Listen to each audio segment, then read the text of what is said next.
I'm kind of nervous, man. I ain't gonna lie. Man, you said you got more coffee. I got so tired of eating pudding and applesauce. Yeah, I had ice cream for breakfast one day because I was like, I can't.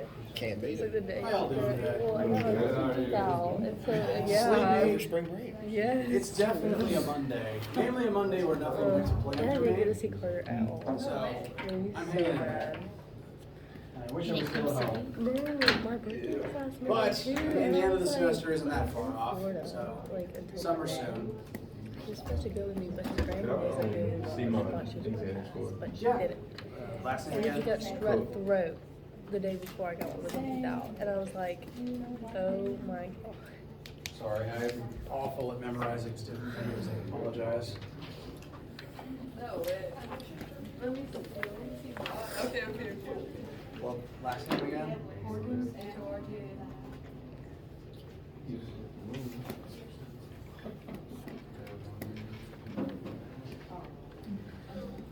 That's so good though. Yes. So, to make sure that the points I made about test scores and midterms are still, in case anyone missed them last time, I'm going to go over them briefly again. The midterm score that went out, well, I guess it's not even really a score, it's just a letter, is made up of not only your test score, but also your current homework average, quiz average, and lab average.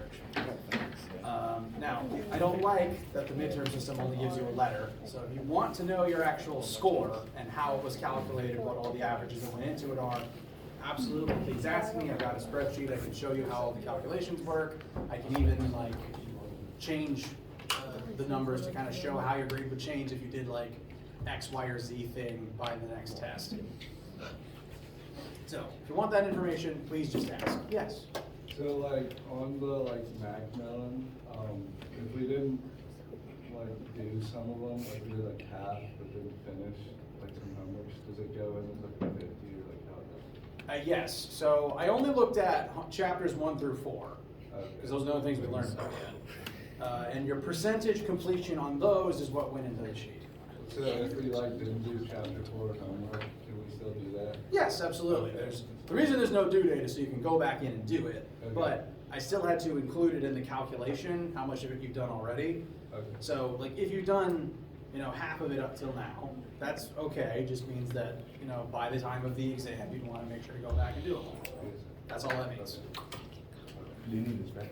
Nope, your test is yours. If you haven't collected your test yet, I have them up here in a file. You are welcome to them. I'm just going to, either you can dig your own out of the pile, or if you tell me your name, I can pull it out. I just will need to know your last name, because I still don't have those memorized. But the pile is alphabetized for convenience sake. On the test or? Now, the main thing for today is I want to actually begin chapter 5, or rather continue chapter 5, because I did introduce some concepts from it. Last name? It's so weird. You might have to do it on your computer. I swear. You can't do it on your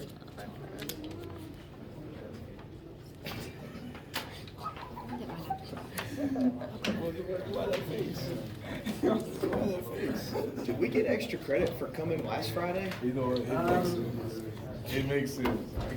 Some people. Which people? Because we showed up. Yes. Okay. I think he's trying to say he'll take care of it. Okay.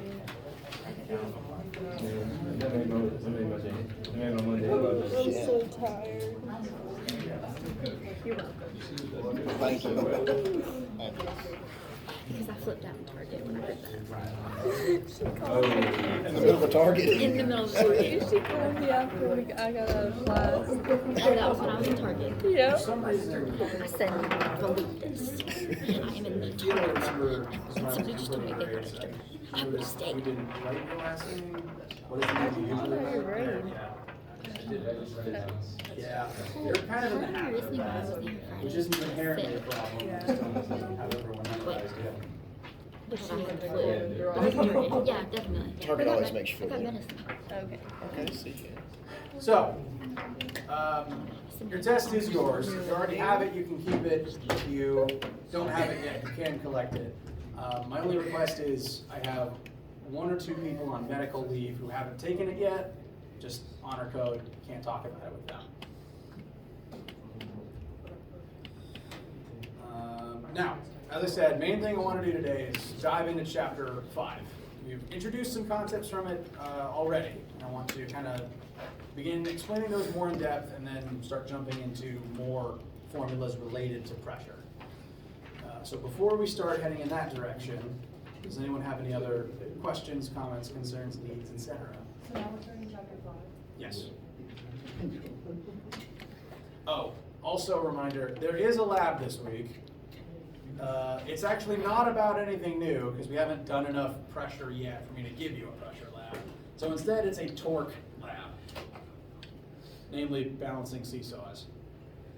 So this week's lab should go very smoothly. It's our first one back after break, and it's using a concept that you have already learned. So we do have one, but I'm not expecting it to be very long or difficult.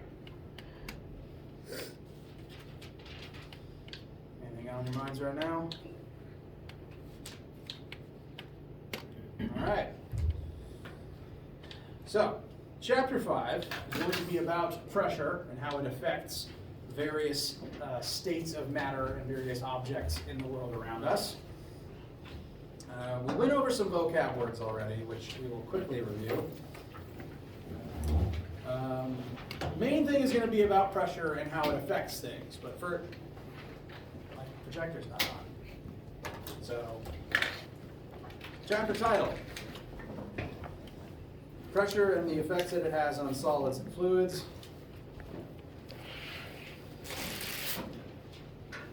The vocab words that we've talked briefly about are solid and fluid, which is just to kind of classify specific states of matter into those two categories. We also have looked at the formula for density, and we will continue to define pressure. For the sake of those who weren't here last Wednesday, I am going to go over that information quickly. Main focus of this chapter will be pressure, but pressure affects different things in different ways depending on its current state of matter. So it's important to define those states of matter. There's technically 5 states of matter. I have only classified 4 of them here because the 5th one is weird and you will never encounter it in nature. There's 2 categories that most states of matter tend to fall into. There's the solid category, which is made up of the state of matter called solids. So solids are kind of a category unto themselves. Solids are hallmarked by having both definite shape and definite volume. This chunk of iron takes up a certain amount of space and is a certain shape and will not spontaneously change that shape unless I do something drastic, possibly involving heat and a hydraulic press. This is different to the 3 different states of matter that comprise the fluid category. Fluid is a category. It does not specifically refer to liquids. As a category, fluids contains liquids, gases, and plasma. Plasma is the 4th state of matter that makes up the material inside light bulbs and also the sun.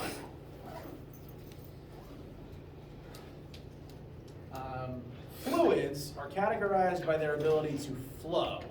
So, fluid, basically. Fluids can flow, which is to say if you have a container of fluid, you can pour it out into a separate container and it literally runs like a stream. Technically, gas can do that too. You just tend to not be able to see gas as well with your human senses. Sometimes you can, though, like the fog from dry ice. So those 3 states of matter count as fluids. Fluids can flow. They do not have a definite shape, like how this iron has a very specific cylindrical shape. Fluids don't. Fluids take the shape of their container. If you have a pitcher of water with, whatever weird shaped pitcher you might happen to have, you can pour that into a different container and the water goes from being pitcher shaped to being something else shaped. Gases do the same things. Plasma can also do the same thing. It's just kind of hard to experiment with them because they're the temperature of the sun. So fluids flow. They have indefinite shape. They sometimes have definite volume. liquids tend to have definite volume, but gases don't. Which is to say that if you try to compress water, it's probably not going to do anything. It would basically be like trying to compress a solid. It just would probably flow out of your fingers. Gases are interesting though, in that if you compress them, they will change size. This is what happens when someone tries to take a large amount of helium and compress it into one of those tanks you can rent from a party store. That tank is pressurized and contains a lot of helium in it, like way more than should normally fit in a vessel this size. Same with propane tanks for grills and things like that, and also the oxygen tanks you take while diving. Basically, most gas tanks have a lot of pressurized gas in them, more than just the standard volume of air that would normally be in them if the tank was just sitting open. What they do to get all that gas in there is they take a whole lot of gas, like possibly baseball stadium sized, and pressurize it until it shrinks down to the size of the container. Because gases do not have definite volume. Pressure and temperature can change their volume. On a smaller scale, you may have noticed this if you've ever left sports equipment out overnight. And if you come out the next morning, well, there's dew all over the ground, and suddenly your volleyball is deflated. The gas inside changed volume as the air pressure and the air temperature changed. And then once it heats up, it goes hopefully back to its original volume, and you can actually use it again. But you can't compress a fluid.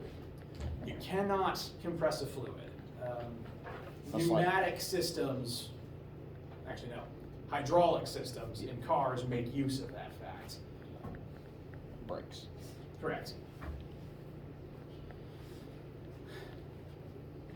So, different states of matter react differently to pressure. That's one of the things we're going to be examining. The other vocab words to know here at the start are density. The notion of density should be reviewed, I hope. This is simply how much matter is compressed inside of a specific volume of material. Different density materials, this mostly comes up in your day-to-day life in whether or not something's going to float in water.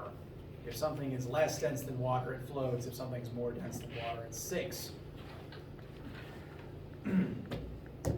Other examples would include, you see this roughly cylindrical chunk of iron? This is iron. It has the density of normal iron. Every material, every element, every specific material has a certain constant, consistent density for it. So, like any chunk of iron, you can look up the density of iron, and they all should be that density. Because iron has a specific density, this volume of iron would have a very specific mass to it.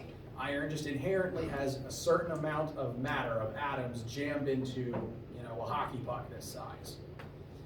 Meanwhile, though, if I, in my other hand, were to hold the same volume of air, because there is technically air in my hand, and you could analyze the same shape of air. This has way less mass, because air has a phenomenally lower density than iron does. Even if you wanted to stay within solid objects, you could have styrofoam in this hand, which much, much lower density than iron, even though they'd be the same shape and the same volume. So the density is how much material is jammed inside of a specific space. This affects how it responds to pressure. This affects the pressure something can create, and it does affect whether something floats, which is something we will talk about in this chapter. The other vocab word on this slide, and arguably the more important one, because it's the thesis of the chapter, is pressure. Pressure, the physics definition of pressure, is what happens when you exert a force over a surface area.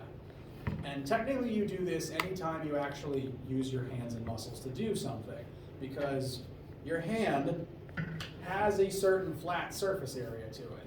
It's not a normal geometric shape, but you could figure out the flat surface area of the surface of your hand. And whenever you push on something, you're exerting a force over this surface area. And the pressure generated depends not only on the force you exert, but also the area of the object you're pushing on and also the area that you are pushing with. Bless you. According to this formula, what would happen if I, using the same amount of force, reduced the surface area of the amount of hand I was using to push on something? Say if I went from using my whole palm to open that door, to just using one finger to push the door open. Higher pressure. Higher pressure, because if you divide by a smaller number, you get a bigger answer. That means, and I'd recommend testing this for yourself, if you walk over to a door and try to open it with your whole palm, it will take the same amount of force as if you push it with just a single fingertip. But I guarantee that the single fingertip is going to feel more strenuous. It might even hurt. And that's because the human nervous system doesn't detect force. The nerves in your skin don't detect the force that's acting on you. It detects the pressure that's acting on you. Your body subconsciously notices, it doesn't notice the force, but it specifically notices it within the context of how much area that force is spread over. So your brain is subconsciously doing pressure calculations, not force calculations. And this is why higher pressure things that happen to you hurt more so than higher force things. Weighted blankets tend to, weigh a lot. That's the point of a blanket, but it doesn't really hurt necessarily to be under a weighted blanket. But if that same force was exerted over a much smaller area, like say pressing down a needle, like in a doctor's office, that would start hurting more. Needles tend to hurt, whereas the same amount of force, just a finger tapping you, really doesn't register anything. Your body registers pressure. More pressure is what hurts. And this is kind of why, this is related to why humans invented blades and needles in the first place. Smaller surface area generates more pressure, and that pressure is better for cutting things. If you just use a blunt instrument, you'll tend to hurt yourself if you're using your knuckles, but you also won't really cut it, you'll just kind of push it. So, pressures are the main thing we're going to be focusing on for the next week or two. And since this is a new variable and a new formula, I want to make sure you have all the information you'll need about pressure and the unit we measure it in. Pressure is technically a vector. It points in the same direction as the force does. So if I'm using my hand, and I'm going to very quickly draw a very terrible hand. Most physicists don't tend to be artists.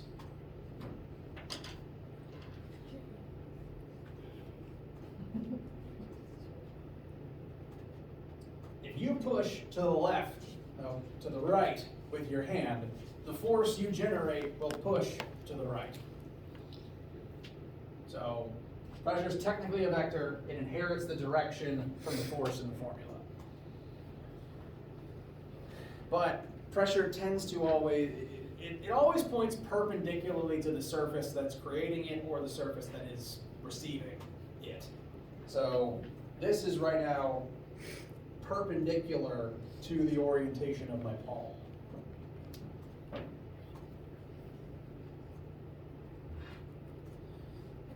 Other miscellaneous things to know.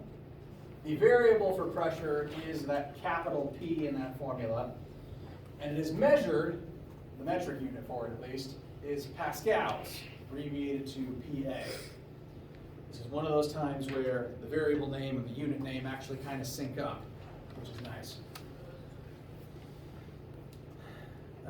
The definition of 1 Pascal is exerting 1 Newton of pressure over a 1 meter squared surface area, which is actually not a lot of pressure, not a lot of force over a very large surface area. 1 meter squared is 1 meter by 1 meter. So the square between my fingers right now. And 1 Newton is actually not that much force. So 1 Pascal is a very small amount of pressure. You might not even notice. No, I guarantee you wouldn't notice 1 Pascal acting on you. Whereas like 1 PSI you might feel that. Oh, absolutely. Much So smaller area. exactly. There's a different unit of pressure that is more often used in America called PSI, which is short for pounds per square inch.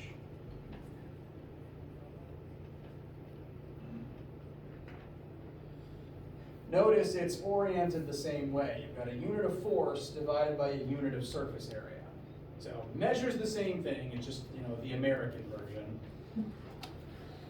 And yes, 1 PSI is definitely bigger than 1 Pascal. For one thing, 1 pound is more force than 1 Newton. And separately, 1 inch squared is a lot smaller than 1 meter squared. So you'd be way more receptive, you'd notice 1 PSI more so than you notice 1 Pascal. But they measure the same thing. Similarly, there's weirdly a lot of different units of pressure. It's like a bunch of different scientists were studying it all at the same, 300-year span separately from each other, and they all came up with a different unit for it. So there's at least these two. Separately, there's also units of atmospheres, which 1 ATM is the amount of pressure the air exerts on you on Earth's surface. So presently, you are under 1 ATM of air pressure, which I told you 1 Pascal is very small. Is that For measured in context, bars? 1 ATM is 101,325 pascals. That's the pressure the air is exerting on you right now, approximately. What's the one measured in bars? VAR? Yeah, bars is another one. I don't use it often enough to be able to comment. And there's But KPA? kilobar, yeah. Wait, KPA. Yo, KPA is probably kilopascals. Ah, probably, yeah. But bar is another one. There's also millimeters of mercury, which is probably the oldest one. So I think KPA and PSI are more close, right? Well, yeah. That would make because sense, I think. This is normal pascals. Yeah. Kilopascals would be 1,000 times smaller. So right now you're under 101 and 101 normal kilopascals, which would probably be closer to pound per square inch.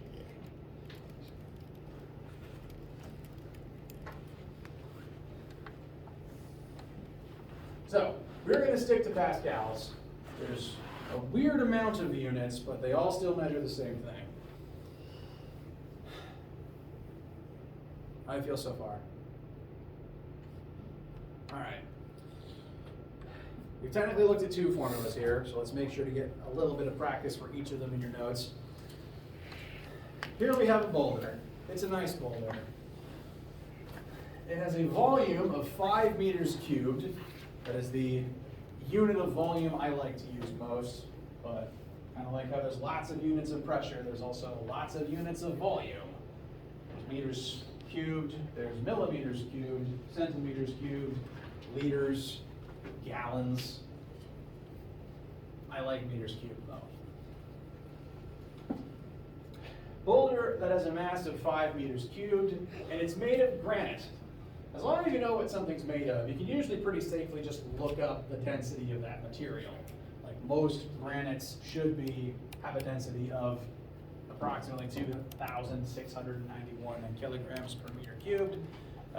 Water has a density of 1,000 kilograms per meter cubed. I don't remember what iron is, but as long as you consistently know, as long as you know what it's made of, you can usually check its density. It gets a little difficult if you're looking at a composite object. For example, the human body, because we are made of water and carbon and some iron, calcium too. But one boulder made of just granite, so we know the density of that granite and we know the volume of the object. Now it's kind of hard to check the mass of a boulder unless you have some kind of hydraulic lift that can put it onto a scale. So rather than do that, is there some other way you can think to check what the mass of this boulder should be? Put it in the formula. We do have a formula. Density equals mass over volume. So if we plug in our density of, this is my dyeing marker,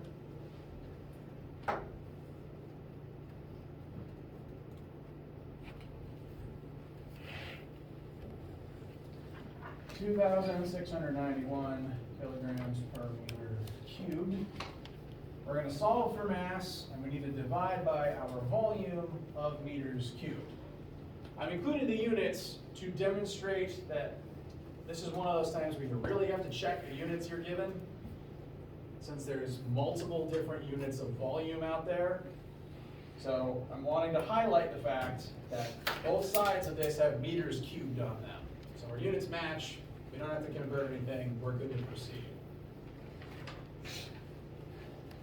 Likewise, note kilograms per meter cubed, the units on the other side would be kilograms per meter cubed.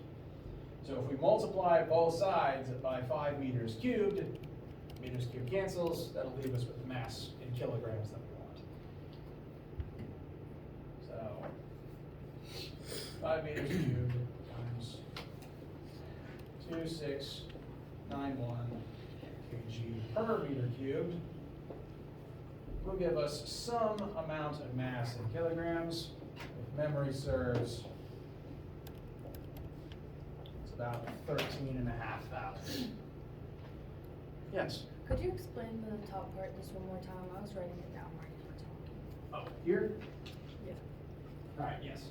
So this is me plugging the numbers we know into the density formula. We got the density of granite, and I'm including the units just to kind of demonstrate how they cancel. On the other side, we've got the mass of granite divided by the volume of this particular granite boulder. In order to get mass by itself, we'd have to multiply both sides by 5 to get it out from under the denominator. So that would cancel it on this side and send it over to the numerator on the left. When you send it over there, the meters cubed in that volume is going to cancel out with the meters cubed in the denominator of the density, which conveniently leaves us with just kilograms, proving that we did just solve for mass. And this is a very big boulder, like 13 of me. If we were to have to find density, would the units be dependent upon what units were given, or? Usually, yes. Okay. Like, So we just kind of have to follow the units to get the units for density, right? correct. Achieve will always has next to the answer box what it wants the unit of the answer to be. Usually it should just be the unit that gives you for mass divided by the unit it gives you for volume. If it's a different one, you'll have to go through the conversion. Gotcha. I only bring it up because, like I said, there's multiple different units of volume that are actually used across physics and chemistry, frustratingly. But you can use this method to guess the mass of anything as long as you know what it's made of and how big it is. We've used this to estimate, the mass of objects in space, since you can't really weigh those. I'm pretty sure we've used it to try to double check Earth's mass a few times, because technically those are all guesses. So would they have just used like the density of like asteroids that we found and just assume that they're the same to do that? Yes, like if you were specifically looking at an asteroid and wanted to know how much its mass was, you'd have to guess what it's made of, which, asteroids have landed, so we do have some material to check that. And then use nearby objects to try to gauge how big it is. And from that, you can use a density formula to figure out its weight. Sorry, its mass. Earth is a little trickier if you wanted to guess Earth's mass using this method, because it's made of a bunch of different things. So you have to kind of estimate how much of its volume is made up of crust, mantle, molten core, solid core. So, but we usually get pretty consistent answers. Okay, cool.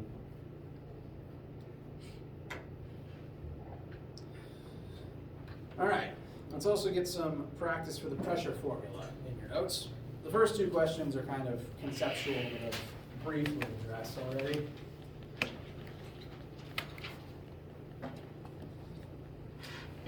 Formula pressure equals force over area. To kind of start off with, I'm going to use as a benchmark 1 Newton of force exerted over 1 meter squared of area gives you 1 Pascal. If you double the force, what's going to happen to the pressure? Yep, it'll double. You take 2, divide by 1, you'll get 2.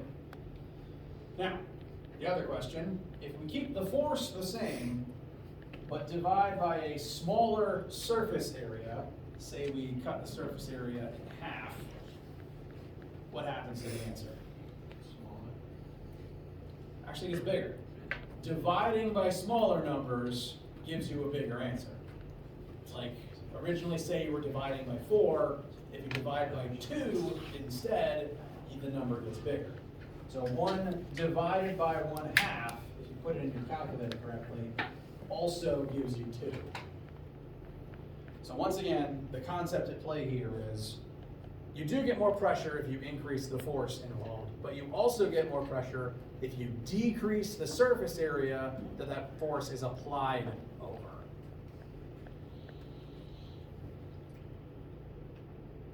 I actually have, sorry, I'm making a note of myself for later. Could you explain that like physically and what is the visual? Yes, of course. So, let's say that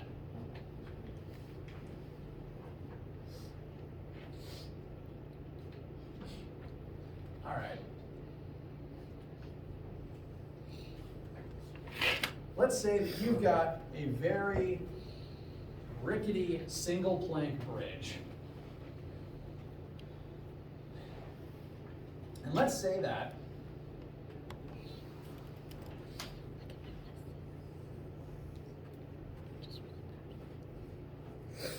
you try to move a 1,000 Newton weight object across it. Now, drawn like this object has a pretty large base to it, very low density overall. And so that means that the weight of this object is distributed over a very large surface area. So we're going to take that weight and divide it by a big number. So this will create a very small amount of pressure on the bridge, comparatively speaking. This is in contrast to what would happen if we took the same bridge and we took an object with the same weight that was a lot smaller, or even if we just kind of rotated it onto its shorter side. Same weight, but now it's a much smaller surface area in contact with the bridge. So the same weight over a smaller area is going to generate more pressure. And that pressure is actually going to be what's going to crack this bridge in half. The weight distribution on pretty much all engineering is actually pretty important to making sure the structure doesn't destroy itself. Because an object that's this big is going to be supported by most of the bridge at once. And the way that I drew it, even supported by some of the earth on either side. But this thing, when it's in the middle, it's just over a chasm and exerting a lot of pressure on a very thin piece of wood. So this would crack the bridge likely completely in two. Another related thing, actually, is snowshoes. Namely the big tennis racket looking ones. Won't sink in as easily.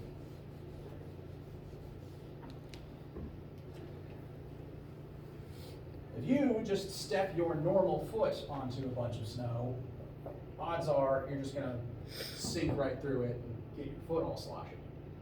But if you're wearing a snowshoe, once again, the very big kind of tennis racket shaped ones,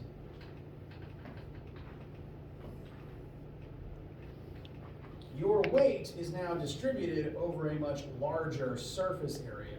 So there's more surface of snow taking that weight at any given moment.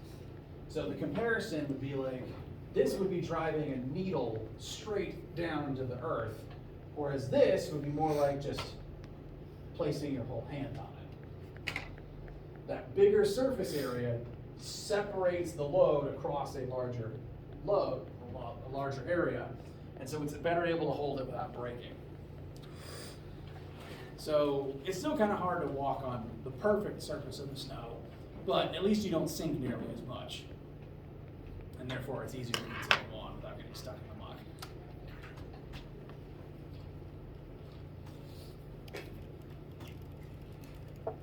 Does that help with the concept? Excellent. All right. One more question related to the pressure formula. I mentioned earlier that this 1001 325 pascals is typically standard sea level atmospheric pressure. We're at sea level right now, so barring temperature differences and weather, that's likely the air pressure that's currently acting on your body.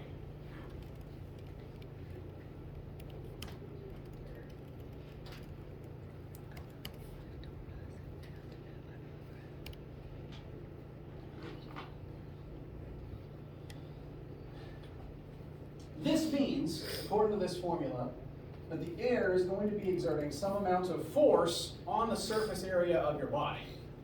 Your body does have a flat surface area. It's kind of hard to calculate because humans are, geometrically speaking, not a standard shape. Like, we're not made of spheres and boxes and things. But you can still calculate the surface area of a human, and you know, everybody has a different surface area, so there's a very wide range of numbers we could use here. I'm just going to pick 2 meters squared. That's about the surface area of an adult my size.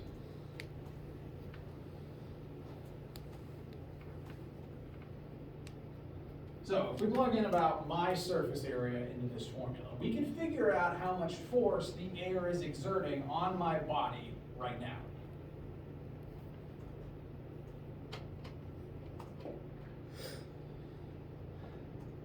So, air pressure equals the force the air is exerting on me divided by my surface area. And once again, this will tell us the force the air is exerting on me right now. And similarly, the air would be exerting similar forces on you. So to get force by itself, we're going to have to multiply both sides by 2, and that should tell us that the force of the air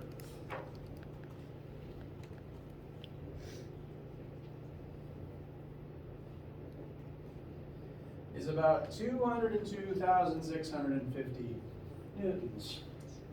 That is 100 times more than I weigh. Actually, no, 200 times more than I weigh. So at this specific moment, I'm being crushed by the air with a force about 200 times greater than my own weight. Does that sound consistent with what you've ever noticed about the world around you? No. And it's because your body is designed to ignore it. I promise you this is there.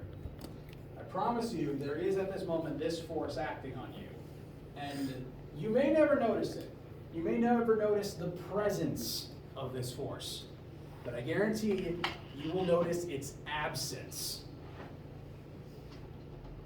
Because this is the force pressing into you that is currently keeping you alive. You, your whole life, have been surrounded by air on this planet, I assume. I assume most of you have been surrounded by air on Earth's surface. Maybe water on Earth's surface, but definitely spend a lot of your time in air on Earth. And so you've got similar forces acting on you that your whole life. Like, you'd have less force when you're a baby because you just have less surface area, but it's still the same pressure. And that force needs to be there because your body's designed to take that into account, and your nervous system is designed to ignore it. You don't notice this pressure or that force because if you could notice it, you'd possibly be in excruciating pain all the time, which is just not good for your psyche.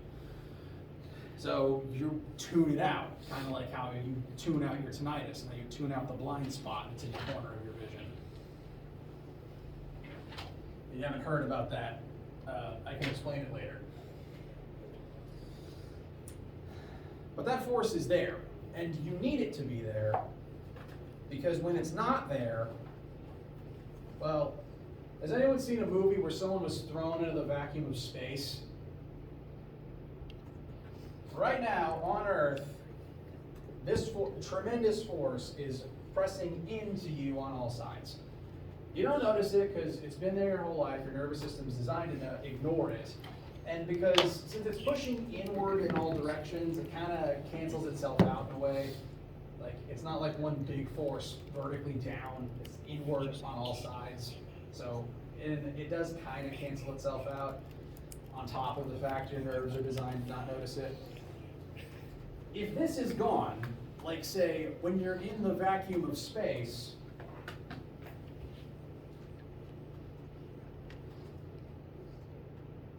humans tend to explode when you're just in space without a suit, because while this force is pressing into your body, your blood pumping counteracts it by pressing outward at all times. This is why your blood pressure is such a big deal. Literally, to not be crushed by this weight, your body's constantly pressing outward on your skin to counteract these forces. And when your body is in space, that air pressure vanishes, but your body doesn't have a mechanism to stop doing this. And this is why humans burst in the vacuum of space. Because your blood keeps pumping, it keeps pushing outwards, but now there's no external force pressing in to counteract it. So you expand, possibly explode. That said, the solar radiation and the lack of oxygen may be more pressing issues. But one of many reasons why space is dangerous. You can get a similar sort of phenomenon on Earth when you take deep sea life and bring it up to the surface. Have any of you heard of a blobfish? Yes. They're a bit of a meme because, when you bring them up to Earth's surface, they look real sad and chunky. But they only look like that up here. They're from the deep, deep ocean, where they have tremendous water pressure pushing into their bodies. And down there, they look like a normal fish. They need tremendous water pressure pressing into their body to function right.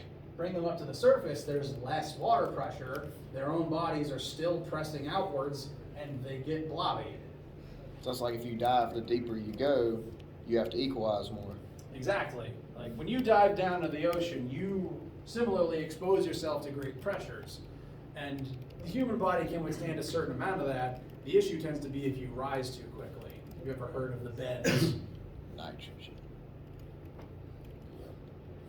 So, pressure's important to take note of, because right now you are submerged in a fluid that is exerting pressure on you, and you kind of need a certain range of that pressure in order to stay alive. It's one of many reasons why space is dangerous and the bottom of the ocean is dangerous. Still pretty far. So you don't really notice the presence of this pressure or this force, but you certainly notice it when it's different. When it's too much, you feel like you're being crushed. When it's too little, your ears pop, you get lightheaded, and you may burst.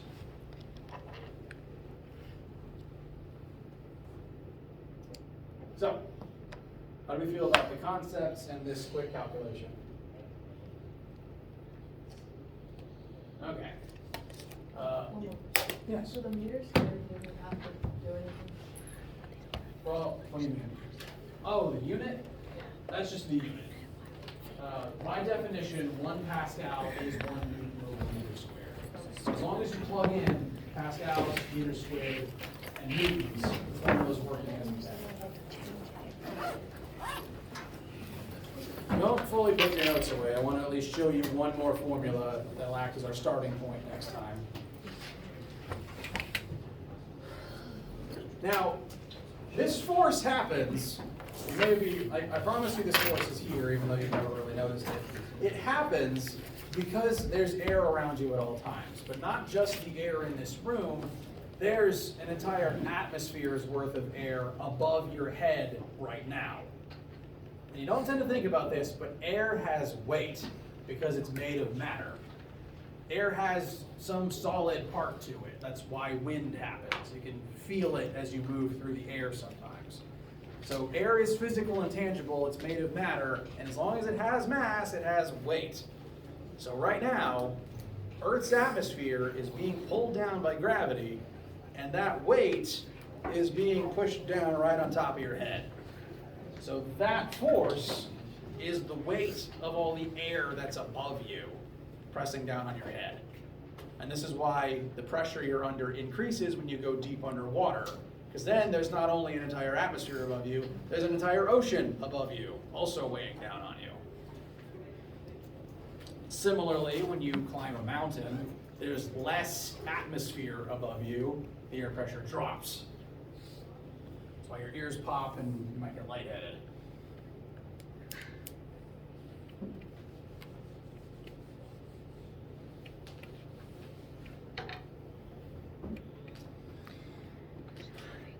Now, it's not just, as I kind of indicated, it's not just the air that does this. All fluids do this. If you are submerged in any fluid, that can be solid, sorry, no, not solid, that can be liquids, gases, we're just going to stick with those. So, any fluid that you're surrounded in, that can be going underwater, that can be the air that you are currently encased in, generates pressure on you based on the weight of fluid above you, the height of fluid above your head. So here I've drawn a swimming pool. Someone is chilling out at the bottom of said swimming pool, and they have H meters of water above their head. The weight of this column of water pressing down on them is what's generating the water pressure that is currently acting on them. Meanwhile, their buddy over here has no water above their head, so they have no added pressure from the water. They're just under normal air pressure. But there is still an entire atmosphere of air above them, so they still have air pressure acting on them, but no extra pressure from the water. As I said, all fluids do this. That technically includes the area you're in right now. So you're kind of in a weirdly shaped fishbowl where the water is air. I promise you though, the earth is not flat and it's not a fishbowl. Yes? You explained before. This? Yeah. The pressure cannot be added. Pressures cannot be added unless they're added. Oh. That's actually not something we're really going to be focusing on. I apologize. Main thing to focus on for right now, which will be our starting point for next time, is this formula. The pressure you are under from being submerged in a fluid is equal to the density of that fluid times the gravity of the planet you're on, it's 9.8 for Earth, times the height of that fluid above you. So on Earth, this number, the air pressure right now, was calculated from the density of air, 9.8, and the height of the atmosphere. Underwater, that number is calculated. The pressure from the water is the density of water, 9.8, and the height of water above your head. All fluids do this, and the denser the fluid is, the more pressure it exerts. It's why you definitely notice water pressure when you go deep down, even if you don't notice surface air pressure. And as I said, that's where we'll resume next time. Questions for right now? All right. Let me know if you guys need anything. Coming up with like your test as well. Report to lab as normal this week. Have a great day. You too, guys. I got Mine was alphabetized by last. Sorry.